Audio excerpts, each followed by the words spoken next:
On revient sur ce Conseil des ministres tenu aujourd'hui dans le Palais Royal de Fès avec Driss Issaoui, analyste politique et économique. Bonsoir, merci d'être avec nous. Bonsoir à vous. Bonsoir. Le ministre de l'économie, justement des finances et de la réforme de l'administration, a présenté un exposé ce lundi donc devant le souverain sur le projet de loi cadre relatif à la réforme fiscale. Parlons d'abord de ce projet de loi cadre. Que prévoit-il? Quels sont les principaux changements auxquels il aspire en termes de réforme fiscale, Driss Issaoui? La fiscalité avait fait l'objet d'assises nationales durant le mois de mai en 2019 et qui a permis à l'ensemble des acteurs d'être présents, de parler, de présenter toutes les problèmes qui sont toujours posés au système fiscal. Et à ce moment-là, il y a eu une réflexion très aboutie avec une charte qui a été adoptée à l'époque pour justement aller vers une réforme de ce système fiscal. Réformer quoi? Réformer d'abord parce que il y a un problème de confiance qui est posé entre le citoyen et l'administration fiscale. On ne veut plus que les citoyens aient peur de l'administration fiscale.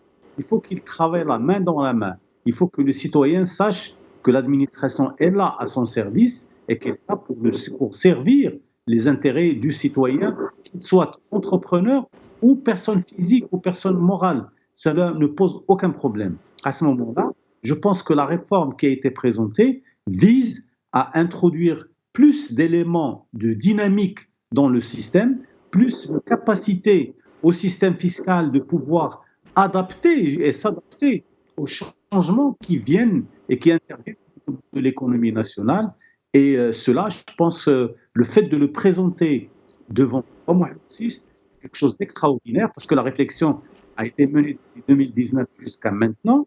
Il y a eu beaucoup de va-et-vient et aujourd'hui, les choses sont. Le ministre des Finances a pu présenter avec beaucoup de courage et beaucoup de fermeté cette fiscale qui, moi je suis sûr et certain, sera une réforme qui va apporter beaucoup de choses au système productif national.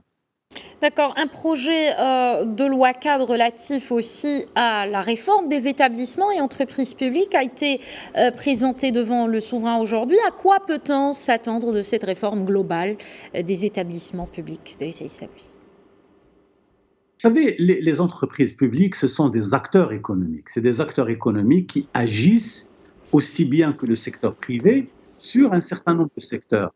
Et aujourd'hui, on leur donne la possibilité de se constituer en acteurs dans le cadre d'une société anonyme, par exemple, ou agir de manière directe sur un certain nombre de choses.